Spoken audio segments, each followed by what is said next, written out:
两个金发男孩。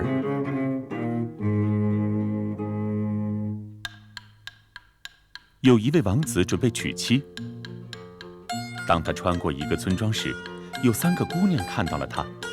最大的那个开玩笑说道：“如果王子娶我为妻，我会让他天天穿粗麻衣。”第2个姑娘说：“我会让他天天铺好柔软的床垫。”最小的那个说道：“而我会为王子生2个金发孩子。”王子在马车里听得一清二楚。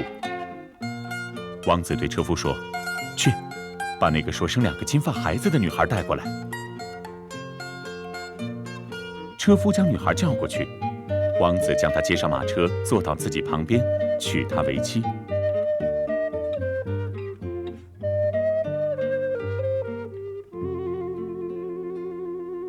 时间一天天的过去，年轻的王后在1年内怀孕了。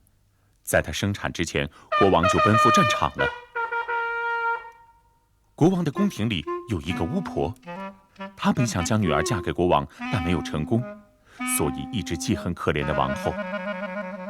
国王奔赴战场后，他心想：等着瞧，王后，你会付出代价的。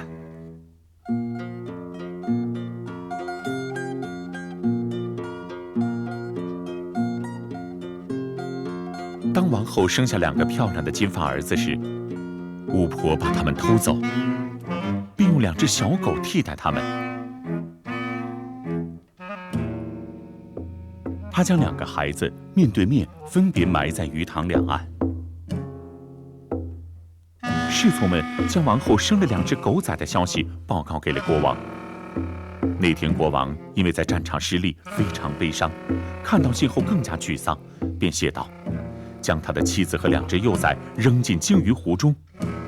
信使出发后，他立马后悔了，但为时已晚，王后已被行刑。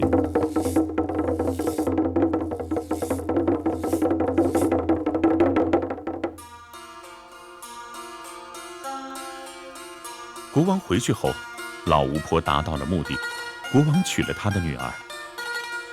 2个金发孩子被埋葬的地方长出了2棵金色梨树，国王尤其喜欢在下面乘凉。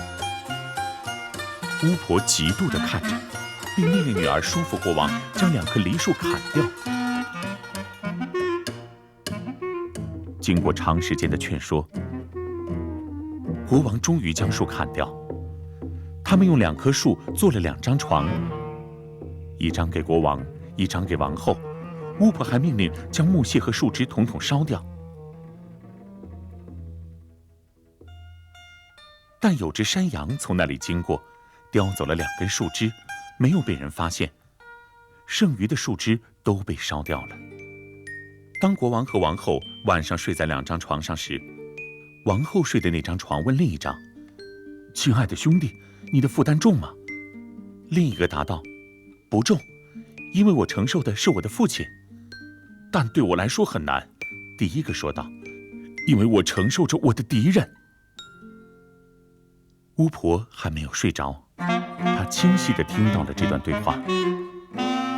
早晨，她命令女儿将床烧毁，不然他们做的所有恶事都会被公之于众。他们当天就将其尽数烧毁。巫婆和女儿都坚信已经没有任何后顾之忧。但山羊产下了2只漂亮的金毛羊崽。巫婆受到惊吓，她与女儿商定让女儿装病，并告知国王，只有杀死2只羊崽，吃掉它们的肉，她才能痊愈。于是2只羊崽被杀死了。巫婆还命令不要放过任何1根毛。在小河中冲洗它们的小肠时，2根里都有1小块被水冲走。那2个小块变成了2条美丽的金鱼。2条金鱼长大后，渔夫将它们捞了上来。收网时他非常开心，但将它们带上岸后，他惊呆了，因为它们变成了2个漂亮的金发男孩。他们被埋到地下17年，如今站在那儿，如同17岁的男孩。他们感谢渔夫将他们捞上来，并请求他带他们去见国王，因为他们有美丽的诗句。国王听后肯定会重赏，他们会将奖品全部送给渔夫。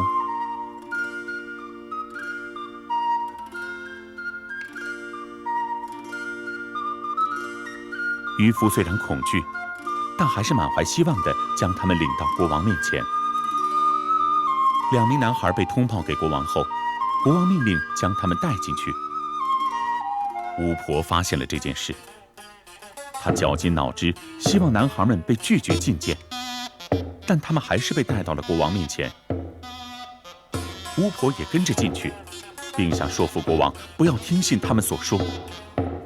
但国王答道：“母亲，把这件事交给我吧，这是我的事，不是您的，您不要介入。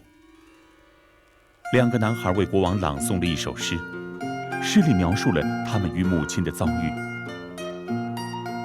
他们说，母亲被扔进鲸鱼湖时，立马被吞下。如果能抓住鲸鱼，他们今天就能看到活着的母亲。他们求国王奖赏渔夫，因为是他捕获了他们，并带到这里。巫婆打断了男孩们的话，怒目而视，咆哮，绞尽脑汁，但都没得偿所愿。他的女儿则吓晕了。但国王没有理会他们，而是听完儿子们的话。第一个问题解决了，国王带领士兵们将鲸鱼从湖里捕捞出来。随后，他请求王后原谅他的所作所为。可怜的王后完好无损。国王将亲爱的妻子和2个金发儿子，以及巫婆和她女儿带到殿前，问道：“一个希望将如此漂亮的2个男孩和他们的母亲一起消灭，毁坏他们的名誉，并剥夺其父亲享受天伦之乐的人，应该怎么处置？